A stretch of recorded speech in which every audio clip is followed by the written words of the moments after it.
report that the Chief of Defense Staff and the Chairman of our Honorable Committee are from Northeast, and Borno State in particular. And Borno happens to be a state that is severely challenged on the security front. And if both our committee and the military under your leadership cannot solve the Borno problem, I wonder who, when, and how. So it's not just an ordinary coincidence. And I hope, by the grace of God, under the ambience that we currently have, under your leadership, we should be able to bring the Borno insurgency to closure. I sympathize with the Nigerian military because it has presented a budget of 438 billion, which sounds like a huge figure, but it is 1.3 billion US dollars. 1.3 US dollars. Turkey is spending 19 billion US dollars in 2018 as military expenditure. India is doing 66.5. Saudi Arabia 67. Brazil 27. The rest of the world, to which Nigeria belongs, is doing 292. Several countries. And what we are doing out of that 292 is 1.3 billion, and it's 0.5% of our GDP, which pales into insignificance for a country of our economy and population and geography. This does not look like a military budget. It is important. If you come to Africa, South Africa is doing 3.5 billion US dollars. South Africa. Egypt is doing 9.2, apart from 1.3 that they get from US military support annually, which Nigeria does not get. God forbid that we have external formal aggression against Nigeria. I wonder what we are going to do. I want to point attention to the fact that in Borno State, I was there with this committee, about 4 or 5 or 6 of us. Not many members of our committee could even visit for reasons that are obvious. But I was curious. I wanted to know. The chairman is my friend. I wanted to see his country home. There are arguable claims that 15 to 22 local governments of Borno, as we speak currently, both from street comments and official government sources within Borno State, because we met with the state executive, 15 to 20 local governments in Borno State, out of 27, are under one form of occupation, whether total or partial, by Boko Haram. As we speak, you know the facts and we know. But the narrative out there is that what we are doing in Borno is peacekeeping. What we are doing in Borno is not peacekeeping. It is war. There is war in Borno. And Nigeria is losing territory. Not in communities, but in local governments. Nigeria is losing territory to these people. And it's a challenge and an affront on the army that an insurrection of this scale cannot be surmounted. And we have to speak the truth. Because this is Nigeria, it's our country. If a state is attacked in the form that Borno is being attacked, then it could be another state. The evidence of this came home to me on Tuesday, generals, that there is one Corporal Ashoge Oluwole of Unit 223 Light Tank Battalion in Zuru Barracks.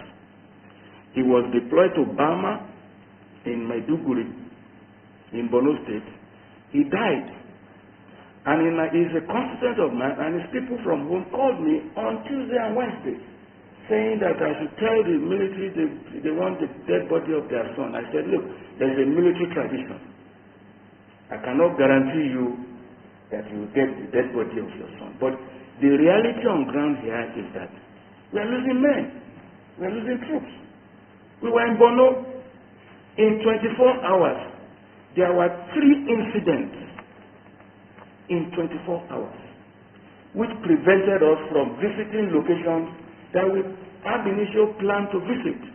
We were advised in our own personal security interest that we should not go there because Boko Haram is either attacking or about to attack. You were there, Mr. Chairman. I went with you. We were not able to go there because there was combat going on. If Senate and military officials cannot escort us to go there, how much less ordinary citizens in pursuit of economic activities? So let us not pretend. There is war. And the earlier we announce this, that there is war, we are not likely going to be able to solve the problem. I think we need a military surge. We need a military surge in Borno to put an end to these shenanigans and call a state by its name. What is required to do it financially can only come if there is an operational plan. And that is what we need as a committee in order to be able to, amplify the voice of the military to the powers that be, so that resources that is commensurate with the challenge can be so allotted. Distinguished gentlemen of the military, for every war, there is always a war economy. And a war economy has emerged in Borno State. And this war, this economy, it has a local dimension that involves the military and the paramilitary in the taking advantage of economic opportunities because of firepower. It revolves around fish, it revolves around transportation, it revolves around access to locations that are now commercialized. We need to speak the truth to power. There's an international dimension where non-government organizations just do what they like. I was at the airport in Maiduguri.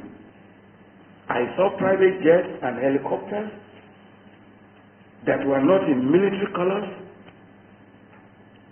flying and flying up and down Maiduguri. And I called some staff of the Nigerian Airport Authority and I said, look, who is in charge of monitoring the going out and coming in of these people?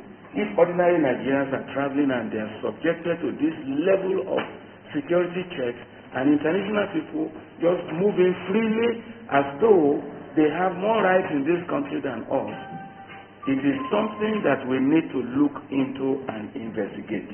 If we have ceded the situation in Borno to international people, let us agree, And if we say this is a non-conventional war, then the military should look at the possibility of engaging non-conventional expertise to be deployed to deal with this issue. The military has no excuse, the Nigerian government will not have an excuse, and we as the Senate will not have an excuse.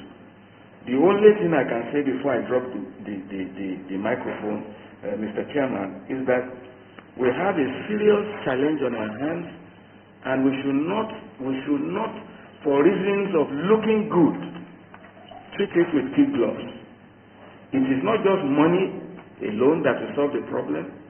It is the goodwill, the commitment of our military, and I think something needs to be done about the morale of men on the field. We interacted with them. We did interact with them. And we cannot pretend to you that we didn't speak with these people. But it is not every matter that we can discuss in the open like this. I hope, Mr. Chairman, we will have the benefit of a closed session with the top military people so that we can speak the truth to ourselves. We need help in Borno, and the time for that help is now.